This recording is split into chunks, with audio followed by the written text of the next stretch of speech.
المشروعات القومية الكبرى. وإذا كنا بنتكلم على الإنجاز في عهد عبد الفتاح السيسي قسما بالله إنجاز تاريخي، إنجاز التعبير غير مسبوق، عمل وجهد وإنجاز أهم إنجازات السيسي، أكبر مشروع في العالم، أعظم إنجازات الرئيس عبد الفتاح السيسي، أسرع إنجاز يحصل، الطرق دولة جديدة بيتم بنائها، 7000 كيلو طرق، وعاصمة جديدة. العاصمة الإدارية اللي اتعمل فيك يا مصر عملت صدمة من حجم الإنجاز. ده إنجاز غير عادي. الإنجاز هذا الإنجاز الضخم العظيم، ومن سرعة الإنجاز، إنجاز التعبير. مش بتتكلم باليوم، بتتكلم بالساعة. ومن جودة الإنجاز. ما يتعمل في 20-30 سنة. محتاج 3 أيام عشان يشرح هو عمل إيه. وممكن يكون عمل حاجات تانية بس أنا الذاكرة لم تسعد. هو الرئيس الوحيد أنا شايفها إنجازات. اللي مختلف معاه مختلف على كم الإنجازات. هو كده بقى، هو الراجل كده. هقول كلمة إنجاز، كل شوية أقول إنجازات. ممكن تسميه رجل الإنجاز، إنجاز التعبير. مش شايفين هذا الكم من المشروعات اللي احنا قلناها كل يوم؟ مشاريع كتيرة، تسليح كتير، طرق كتيرة، مش عارف إيه الهمة دي. والله والله والله والله العظيم والله العظيم والله العظيم 3 مرات حقي هاخده عند ربنا، بقول له فعلا الله يكون في عونك. عند ربنا، لأن هو اللي مطلع وشايف.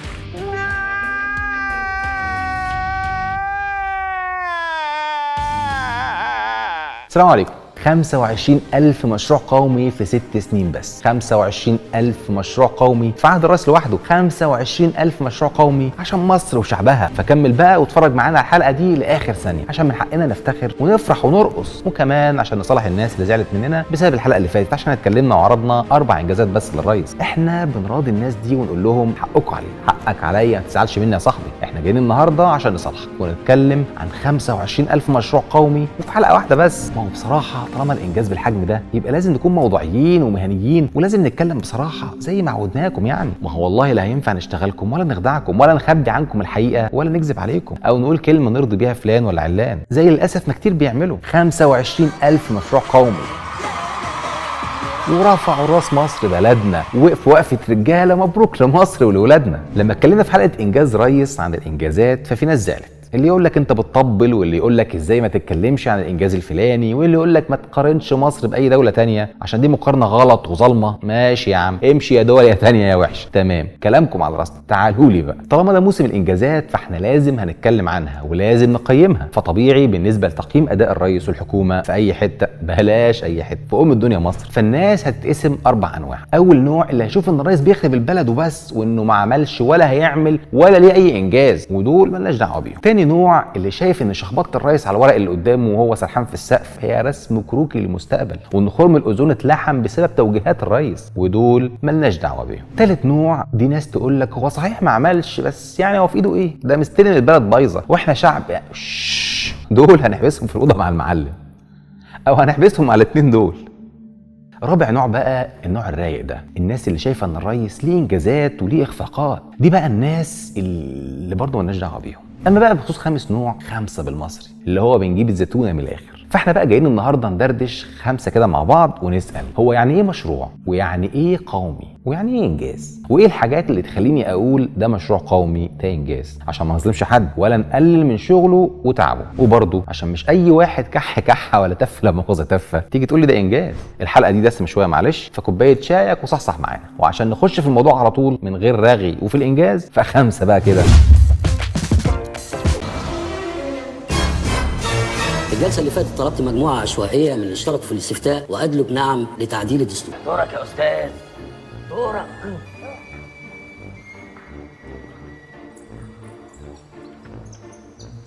اتفضل. اسمك ايه وبتشتغل ايه؟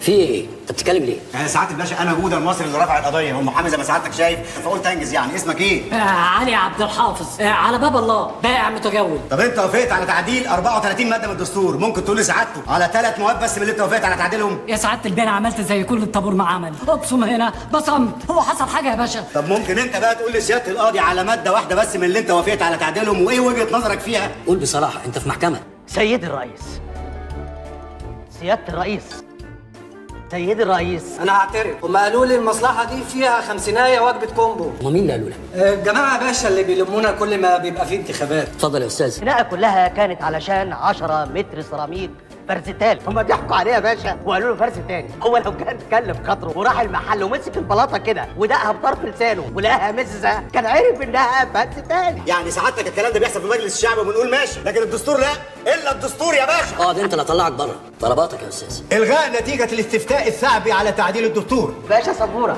طمن. تؤجل القضيه ل 15/7 للاطلاع.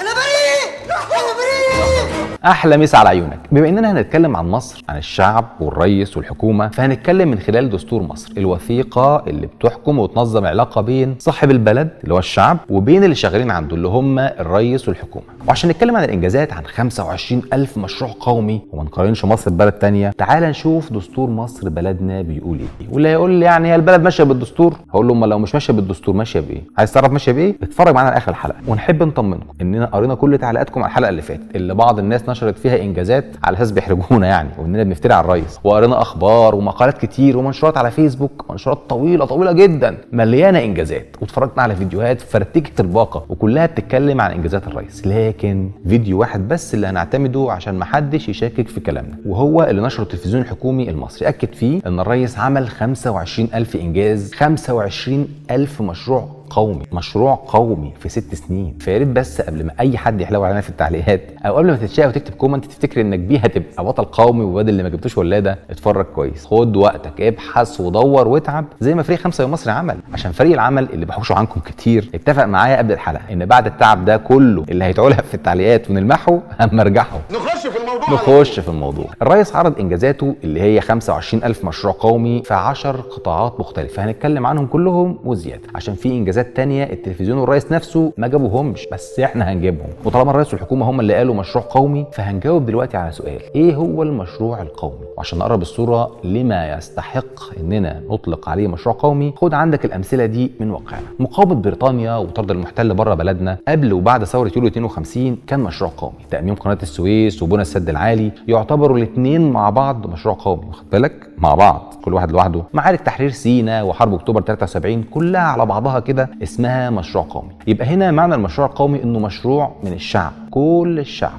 وللشعب، ومعمول عشان يحرر قرار البلد ويقويها اقتصاديا. يعني في عائدات ومنافع مباشره وغير مباشره على كل الناس، كل الشعب، منافع ضخمه هتعود على الناس والبلد وفق رؤيه واضحه واستراتيجيات وخطط معلنه. واللي فات ده مش كلامي ولا تاليفي ولا رايي الشخصي، ده اللي كتب واكد عليه اكتر من شخص وجهه. هنذكر منهم على سبيل المثال للحصر الاستاذ محمد نوار الكاتب الصحفي، والاستاذ عمرو عدلي الباحث في مركز كارنيجي، اللي رغم ثنائه على كتير من اعمال الحكومه الا انه اكد ان مصر دلوقتي ما فيهاش المجال العام والنظام اللي يخلي عندها اصلا مشروع سياسي قادر يعمل مشروع قومي. ايه ده؟ بس استنوا كده، بحسب الكلام ده فتقريبا كده مصر ما حصلش فيها ولا مشروع قومي واحد طول ال6 سنين اللي فاتوا، الا اذا اعتبرنا ان التفريحه مشروع قومي. ايه يعني؟ امال يعني ايه المشروعات القوميه اللي بيعملها الرئيس دي؟ ويمكن انا الاحتياطات دي بقول هذه الاحتياطات لا تمس يا بهاء ها لا تمس الا بايه؟ بعد العرض عليا. سجل بقى، سجل بقى. يجيبوا لي 400 مليون جنيه يا علي يا شكرا. فين مدير الامن اسكندريه؟ سيد وزير الداخليه. لا جاهزين ايه بقى؟ مسؤوليتك يا علي لغايه لما تنتظم الامور والزم الفريق محمد فريد حجازي. انت مسؤول. كنت بتكلم من 2.5 سنين يوم بيوم يا علي او 3، مش كده كامل؟ مش كده ولا ايه؟ لا يا علي مش كده ولا ايه؟ ساعة المغربية كده قدام قصر الرئاسة امسك خرطوم ميه واقعد ارش ميه. اتفضل يا حاج عباد، لو بالي ولاكوا جنبي واعمل مجال يعني. ماشي يا علي، اتفضل يا فندم. ايوه. مين دول؟ دول الوزراء فخلك. هو ده بقى المشروع القومي. يعني الرئيس يفضل يقوم بقى في الناس اللي حواليه. عملت ايه يا كامل؟ فكامل يقوم. ايه الاخبار يا علي؟ فعلي يقوم. تمام يا بهاء؟ فبهاء يقوم. كده صح ومتسق مع الدستور برضه. لا مش الدستور المصري، لا دستور الاستاذ حسين الجسمي، قوم نادي على الصعيدي وابن عمه البورسعيدي. يعني سياسه الرئيس واضحه من اول اغنيه، قصدي من اول يوم اهو. امال ايه بقى؟ بعد فقره اليخو دي واللي شرحنا فيها يعني ايه مشروع قومي، نيجي بقى لمعنى كلمه انجاز، نجهز عليه بالمره، نوضحه. يعني الانجاز في بعض المعاجم معناه اتمام الشيء، بس كده، لا اكتر ولا اقل. يعني مجرد انك تعمل حاجه مطلوبه منك فانت انجزتها، بس هو ده الانجاز. يعني ابنك لما يعمل الواجب بتاعه فهو انجاز. حضرتك لما تاخد كيس الزباله وانت نازل فانت عملت انجاز. فهل حضرتك بتيجي في ذكرى جوازكم تقف كده وتشغل موسيقى سهر الليالي في الخلفيه مراتك وتقول لها انا رميت 25,000 كيس زباله من يوم ما اتجوزنا؟ ابص لك كده من فوق لتحت وتقول لك طب امال كنت انا اللي هرميهم يعني؟ قوم خد كيس الزباله اللي جوه ده، وما تنساش بامبر زياده على الحوض خده معاك بالمره. يعني الانجاز معناه انك مجرد عملت حاجه، لكن في معنى شايع للانجاز كلنا بنتعامل بيه، ان مثلا عملت حاجه فوق العاده، او عملت حاجه بدلت الحال للاحسن، او عملت عمل عظيم وكبير. فهنا بقى اللحظه اللي هنحط فيها الريس على مسطره الدستور. قدامنا 10 قطاعات قالوا فيهم الانجازات اللي في الفيديو بتاع التلفزيون المصري. في قطاعي الصحه والتعليم تم فيهم 4660 مشروع قومي. فكك بقى من كلمه قومي خلاص، نجيب الدستور. في اكتر من 15 ماده دستوريه ارقامها ظاهره جنب اهي بتقول ان الحكومه ملزمه بتوفير كافه الخدمات الصحيه والتعليميه لكل المواطنين بشكل متساوي دون تفرقه فيما بينهم. طب خد عندك كمان، دي الحكومه ملزمه بتوفير رعايه صحيه متكامله وفقا لمعايير الجوده، يعني مش اي خدمه والسلام. وكمان ملزمه انها تخصص نسبه انفاق على الصحه لا تقل عن 3% من اجمالي الناتج القومي. وخلي بالك 3% دي قليله، فالدستور بيقول ان الحكومه ملزمه بانها تزود نسبه ال 3% لحد ما توصل للمعدلات العالميه. اهو الدستور بتاع الريس اهو هو اللي بيقارن مصر بدول العالم، وانت مش فالح غير انك تيجي عليا وتقفش. يعني من الاخر اي مشروع او بناء او خدمات بتتقدم في الصحه والتعليم هي بتتم وفق الدستور اللي الحكومه ملزمه تعمل بيه، يعني مش انجاز ولا حاجه. زي ما ابنك في ابتدائي مثلا كده يجي يعمل واجب بتاع اليوم الدراسي، مش بيروح تاني يوم المدرسه يكسر الباب على مدير المدرسه ويقول له اديني شهاده البكالوريا، لا عادي، بيروح يقعد وسط اصحابه والمدرسه بتراجع الواجب وتقول له دي صح ودي غلط. فاكر لما الدكتور طلب من الرئيس زياده المرتبات ولا بدل العدوى في مؤتمر والرئيس رد قال له منين؟ تعرف ان الرد ده مخالف للدستور، عشان الدستور بيلزم الحكومه بتحسين اوضاع الاطباء والمعلمين اللي هم احد اركان قطاعي الصحه والتعليم. يعني حتى اي تحسين في رواتبهم وبدلاتهم ومعاشاتهم ما يعتبرش انجاز. نكمل وخد التقيله بقى صح. عارف نظام التامين الصحي الشامل اللي اتقدم لك على انه انجاز قومي؟ لا ابدا، هو برضه موجود في الماده 18 ان الحكومه ملزمه بتنفيذه على كل المصريين، يعني مش فضلة خير على حد، ده حقهم. ايه قلت لي كده؟ حقهم؟ ايوه زي ما سمعت، ده حقك يتعمل لك احسن مستشفى واحسن مدرسه واحسن وحده صحيه واحسن فصل واحسن مناهج. حقك، فاهم يعني ايه حقك؟ حقك الطبيعي والانساني والدستوري كمان. واللي مش عاجبه يخبط دماغه في الحيط ويسيب البلد دي ويمشي. محدش يتفضل علينا على الشعب صاحب البلد انه بيقدم له حقوقه. انت يا عم بتديني حقي وعمال تتقنعر وتقول لي عامل لك انجاز ومشروعات قوميه، دي حقوقي يا عم، ابسط حقوقي. الانجاز يا اسطى لما تقول لي ان عندنا اكبر مستشفى في الشرق الاوسط او افضل مستشفى في افريقيا، واحد يقول لك بس وقت يا جميل، مؤشر ويب ماتريكس العالمي قال ان افضل 50 مركز طبي في افريقيا منهم 12 مركز في مصر، هقول لك صحيح عندك حق. وبعيدا عن ان التقرير ده كان في 2015، بس تعالى اقول لك ان المركز الطبي رقم 1 افريقيا كان من نصيب دوله اسواتيني اللي انت عمرك ما سمعت عنها اصلا، وان رقم 2 مستشفى مصريه وهي مستشفى الدمرداش. ما تقول لي كذاب، لا يا عم بهزر طبعا، قصدي مستشفى من المصريين. كده مش هي، تبقى اكيد مستشفى حمايه امبابه. لا برضه. طب خد الحقيقه، رقم 2 في افريقيا يعني رقم 1 في مصر هي مستشفى السلام الدولي، وهي مستشفى انترناشونال. يعني حضرتك لو لمحت مكتب الاستقبال بتاعها من بعيد يبقى امك دعيالك. نقول تاني، مش الانجاز ان يبقى عندك جامعه، لا، الانجاز ان جامعتي تبقى من افضل 100 جامعه عالميا، بلاش 100 جامعه، خليها من 200، خليها من افضل 500 جامعه. لكن الواقع ان جامعه القاهره تصنيفها عالميا 668 والسادسه افريقيا، يعني حتى مش الاولى السادسه، واول 5 جامعات من جنوب افريقيا اللي احنا قطعناهم في بوركينا فاسو. نرجع للدستور. بصوا انا هخلي الناس اللي بتهاجمنا في التعليقات دي تطالب بالغاء الدستور. لما تيجي تقول لي ان انجازاتك في قطاع الاسكان والمرافق وتطوير العشوائيات 1426 مشروع قومي، اقول لك معلش ما كانش ينعز، نجيب الدستور. في اكتر من 10 مواد دستوريه ارقامها ظاهره جنب اهي بتلزم الحكومه بتوفير سبل الحياه الكريمه للمواطنين وتحقيق العداله الاجتماعيه والرخاء ورفع مستوى المعيشه، وان الحكومه تكفل للمواطن حقه في المسكن الملائم والامن والصحه. اما الماده 78 بالذات فهي بتلزم الحكومه، يعني غصب عنك كحكومه لازم تقضي على مشكله العشوائيات، وتلزمها كمان بتوفير بديل وتحسين نوعيه الحياه للمواطنين في العشوائيات. يعني من الاخر ابلع ريقك كده وحط لسانك جوه بقك وما تقعدش تقول لنا انت مش شايف المدن الجديده اللي بتتبني، انت مش شايف العشوائيات اللي بقت مدن نظيفه، عشان ساعتها هقول لك خد كيس الزباله وانت نازل. ده دور الحكومه يا حبيبي، شغلها، الهوم ورك بتاعها، يعني الواجب، يعني لو ما عملتوش تتحاسب عليه، تتمد على ايدها وتتعبط على ايدها، وكله بالدستور. لما تيجي تقول لي ان تفريعه قناه السويس مشروع قومي وانجاز، على الرغم اننا جبنا بالارقام والمصادر في الحلقه اللي فاتت انها واقفه علينا بخساره، الا انه يا سيدي حتى لو بمكسب فعادي برضه مش انجاز يعني، عشان بعض مواد الدستور ابرزها الماده 43 بتقول تلتزم الدوله بحمايه قناه السويس وتنميتها. فلما تعمل تفريعه فعادي يندرج تحت بند الالزام بالتنميه. اما بقى لو حابب تقول لنا مشروع قومي وانجاز فاعمل مشروعات كبرى في قطاع القناه، تحول بيه منطقه القناه لمركز لوجستي وصناعي عالمي زي اللي موجود في جبل علي كده عند اخواتنا في الامارات الشقيقه. زي ايه؟ ده يبقى احسن واكبر كمان. يعني انت يا ريس رايح طوكيو في اخر الدنيا تجيب تجربه المدارس اليابانيه ومش عايز تجيب لنا تجربه جبل علي من ابو ظبي؟ انت كل شويه هناك. المهم، وكل اللي فات ده ايه؟ مهم. قيس بقى على كده يا صاحبي كل المشروعات اللي اتقدمت ليك على انها انجاز او مشروع قومي، هتلاقيها كلها عباره عن حقك عزيز المواطن، اللي هو اقل ما يمكن ان تقدمه الحكومه ليك، اقل والله العظيم ما يمكن وبالدستور. يعني تخيل معايا انا مثلا ملزم اقدم لك كل يوم وجبه غدا محترمه، وجبه غدا ايه محترمه، فكل يوم اجيب لك وجبه غدا تعبانه نص كم اللي هي من العاديه واقل من العاديه، واحيانا ما بجيبلكش اصلا، واقول لك انا عامل معاك واجب ولازم تدفع فلوس زياده. تقول لي ليه يا عم الحاج احنا مش متفقين؟ اقول لك لا اصل انا عامل معاك انجاز وجايب لك لتر حاجه ساقعه. لا يابا خلي لك الحاجه الساقعه واديني حقي اللي هو وجبه الغدا بتاعتي، زي الاتفاق ما بيقول، زي الدستور ما بيقول. يابا انا عايز حقي وخلي لك الانجاز. فمن الاخر كده ان الرئيس والحكومه ينموا قطاع البترول ولا الكهرباء ولا يمدوا طرق وكباري ولا يزرعوا اراضي ولا يفتحوا مصانع وشركات ومشروعات صغيره ولا غيره، فكل ده هم ملزمين بيه دستوريا، يعني مش انجاز ولا فضلة خيرهم. عملوا على اكمل وجه يبقى يعني يشكروا، نقولها كده من تحت الضرس شكرا. التموين ولا رغيف العيش ولا المعاش ولا ال 500 جنيه بتوع العماله غير المنتظمه، كل ده فرض عليهم يعملوه للشعب، مش انجاز ولا حاجه. واللي مش قادر يعمله او شايف انه مش ملزم بيه يتفضل يمشي. نروح بقى للجزء الثالث من الحلقه. ما هي الحلقه متقسمه اجزاء بس انت ما خدتش بالك، الشغل جوه ده شبح. الجزء الثالث بقى يا معلم انجازات ما لقيناش حد كتير متكلم عنها، يا ترى ليه؟ يفتتح الرئيس عبد الفتاح السيسي اليوم مجموعة من المشروعات القومية. يفتتح الرئيس عبد الفتاح السيسي بكرة إن شاء الله عدد من المشروعات. افتتاح الرئيس عبد الفتاح السيسي بكرة افتتاحات سيد الرئيس بكرة. شهدت الفترة الأخيرة افتتاح عدد من المشروعات القومية. اصحوا من بدري. افتتح الرئيس المصري عبد الفتاح السيسي بكرة افتتاحات. الرئيس السيسي يفتتح السيد الرئيس عبد الفتاح السيسي سيد الرئيس بكرة. تصوروا ان انا مش لاقي وقت لافتتاحات تسعدكم ما شاء الله. عشان كده في انجازات اتنست يا جدعان في وسط الهيصه دي. اصل الرئيس الله اكبر عليه يعني من ساعه ما نزل على البلد وهو مفرتكها، مشروعات في كل حته، حريه افتتاحات، مصانع ومزارع، جوامع وكنايس، قصور وفنادق وفلل خاربها. يعني ده احنا ناقص نعمله صفحه على الفيسبوك نسميها كل يوم افتتاح للرئيس. طبيعي يا جدعان، له من اسمه نصيب يا جدعان، له من اسمه نصيب. فتح يفتح ويفتتح افتتاحا فهو عبد الفتاح.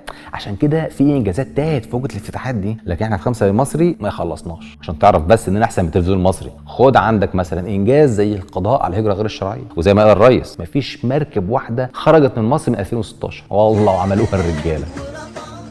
بس ثانيه واحده معلش، الصراحه الانجاز ده ما قضاش على الهجره غير الشرعيه، هو بس منع المراكب تعدي لاوروبا زي ما قاده اوروبا طلبوا. روح شوف الحلقه 13 من الموسم الاول. احنا منعنا الهجره غير الشرعيه بقوه السلاح والاجراءات الامنيه والمراقبه، وده شيء مطلوب مفيش خلاف عليه، بس ما منعناش اسبابها، ما قضيناش على اسبابها اللي هي لسه موجوده زي ما هي، الجهل والفقر والبطاله والظلم والمرض. لسه الاف الشباب المصريين بيفكر وهيفكر وبيحاول يهاجر هجره شرعيه ولا غير شرعيه. لما انا اكون صناعي شغال في دمياط ودلوقتي بقيت عاطل، مستني مني ايه؟ ولا اكون شغال في كفر الشيخ شغال في الصيد، فبدل ما الحكومه تساعدني وتفتح لي مسارات جديده وانا اكبر واشغل فيها اخواتي وجيراني واصحابي، لا احنا رايحين نعمل مشروع مزارع سمكيه نحتكر بيه السوق تقريبا وشغال فيه عساكر اللي هم انا واخواتي وجيراني واصحابي بس ببلاش. فلما بيع صيغه امي واهج ما تجيش تلوم عليا بقى ان انا بهاجر هجره غير شرعيه. انجاز تاني محدش يتكلم عنه، انجاز الهجره الشرعيه اللي في حالتنا بقى كارثه. يعني لما ارقام رسميه ومسؤولين ومختصين يقولوا ان 60% من اطباء مصر شغالين في السعوديه بس، انت متخيل؟ يعني 40% بس شغالين في مصر وبقيه العالم، منهم اكتر من 25,000 طبيب مصري في امريكا وكندا واوروبا. يا خوفي واحد يطلع يقول ده انجاز ان مصر الاكثر تصديرا للاطباء في العالم. انت عارف نسبه العجز في الاطباء عندنا كام؟ اكتر من 35%، وفي التمريض النسبه بتوصل 45%. يعني المعدل الطبيعي هو طبيب قصاد 300 لحد 500 مواطن، احنا عندنا طبيب لكل 1500 مواطن. تخيل كده مشوار عشان عايز توصله بعربيتك مثلا محتاج 100 لتر بنزين، فانا سمحت لك ب 65 لتر بس ومفيش محطات على الطريق، وبقول لك اوصل، اكيد هتيجي في النص وتقف غصب عنك. لو الناس عماله تتكلم عن حال الصحه في مصر، ما انت عندك عجز في كل حاجه، هتوصل لمستوى كويس ازاي؟ هتعمل انجاز ازاي اصلا؟ ايه وانت عمال تقول لي بركب مواسير صرف وبعمل عواميد نور، عمال تقول لي انجازات. طب خد يا عم انجاز كمان ما جبتوش سيرته، فكره الدستور ومواده اللي كلمتك عنها. في حاجه بقى اسمها ديباجه الدستور اللي هي المقدمه، يعني اللي هي جزء لا يتجزأ من الدستور. اول سطر في دستور بلدنا بعد بسم الله الرحمن الرحيم مكتوب مصر هبه النيل للمصريين. ممكن تقول لي بقى ايه الانجاز اللي عملناه في النيل؟ وخلي بالك الانجاز مش اننا ندافع عن النيل ضد اثيوبيا ولا ان النيل يبقى نظيف، مش الانجاز ان النيل يوصل لكل مواطن مصري، ده حقه واللي بيحصل عكسه للاسف. يعني الرئيس والحكومه بيخالفوا الدستور، خاصه الماده 44 اللي بتاكد على حق كل مواطن في التمتع بنهر النيل. يعني قرار الرئيس بقطع ميه النيل على المحافظات الساحليه والحدوديه يبدو انه مخالف للدستور. الانجاز في النيل مش اننا نستفيد بكل قطره منه، الانجاز مثلا اننا نضاعف الاستفاده منه 3 اضعاف على الاقل بالدراسات والبحوث والعلم والتكنولوجيا والترشيد الحكومي والشعبي. فهمت يعني ايه انجاز؟ الماده 44 بتقول الحكومه ملزمه بالحفاظ على حقوق مصر التاريخيه في النيل. يعني جو المفاوضات حوالين التفاصيل الفنيه في السد ده ما يخص يخصناش يا ابن عمي، احنا لينا حق تاريخي، كلمه ورد غطاها. تعال انت بقى تحايل عليا عشان اوافق لك على فكره السد وتفاصيله الفنيه، مش انا بلف حواليك وانت موريني الويل. وفي نفس الوقت عملنا انجاز تاني تم تجاهله برضه، اننا وبكل حسم بندي ناس حقها، فنروح ندي ارضنا للسعوديه ونقول لهم ترى الصنافير بتوعكم، خد يا عم الحاجه دي تخصك، ونفرط في ارض وفي ممر مائي مهم جدا، ونعمل ندوات عشان نثبت انها سعوديه، ونالف كتب عشان نعرف للسعوديه، ونقعد نجيب في مصادر ووثائق عشان ندي ناس حقها. يا سلام. الحكومه اللي ملزمه تحمي البحار والممرات المائيه زي الماده 45 من الدستور ما بتقول، تنازلت عن حقوق غاز ومياه اقليميه في البحر المتوسط، وبتدي ترنم وصنافير للسعوديه، وبكل الحسم الرئيس يطلع يقول محدش يتكلم في الموضوع ده تاني خلاص. بصوا انا واقف كلام على الدستور، بس في حته كده لازم اقولها. في كل ماده من الدستور كنت بقول لك تلتزم الحكومه، بس هي في الدستور مش مكتوبه كده، مكتوبه تلتزم الدوله. وبصراحه هي الدوله حاجه والحكومه حاجه تانية، بس سلو بلدنا غير. الحكومه شايفه نفسها الدوله وبتعاملنا على انها الدوله، عشان كده ما شفناش اي مانع من اننا نستبدل للامانه كلمه دوله بالحكومه. بصوا 5 فرفشه بقى، عشان احنا قلنا احنا هنحتفل ب 25000 مشروع. ايوه عملنا 25000 مشروع. طبعا مش مهم ابدا ان دين مصر الخارجي في 2013 كان 43 مليار دولار، ودلوقتي في عهد الرئيس دين مصر الخارجي اكتر من 110 مليار دولار زي البنك المركزي المصري ما قال. ولا يهمك يا عم، افرح يا شعب وزقطط. الرئيس كان بيزود للبلد 11 مشروع قومي مع كل طلعت نهار. صحيح كان بيزيد جنبهم الاف المواطنين اللي بيدخلوا تحت بند الفقراء واللي نسبتهم هتوصل ل 60% من الشعب زي البنك الدولي ما قال. وخلي بالك مفهوم وتعريف الفقير عند البنك الدولي في مصريين كتير يتمنوه اصلا. ايوه الرئيس والواحد وعمل 25000 مشروع، فعادي يعني، كل ده وفقا للدستور. صحيح كنا في بدايه الحلقه قلنا ان البلد ماشيه بالدستور، ففي ناس قالت لا مش ماشيه بالدستور. طب لو مش ماشيه بالدستور امال هتمشي بايه؟ بالدهلكه. ايه بالدهلكه؟ طب بالدهلكه كده نقول الخلاصه يا ابن عمي. انا كمواطن مصري بقول اني عايز حقي وخلي لك الانجاز. انت كمواطن مصري قول عايز حقي وخلي لك الانجاز. انا كمواطن مصري مش عايز انجازات، انا عايز حقي بس، ومن عندي زياده فوق البيعه هقول لك شكرا، مع ان المفروض ما اقولهاش براحتي، بس يا عم انا عايز حقي وخلي لك الانجاز، وفوقيها شكرا. دون واكتب معانا على هاشتاج عايز حقي وخلي لك الانجاز. انا عايز حقي وخلي لك الانجاز. يعني من الاخر كده انا كبكر المصري عايزك انك تروح تشترك دلوقتي في 5 المصري على اليوتيوب وتشارك الحلقه دي مع اصحابك وتشوف كل حلقاتنا اللي فاتت، وتستنى حلقه جديده الخميس الجاي. سلام. 5 بس وجاي، 5 وراجع، 5 بالحب.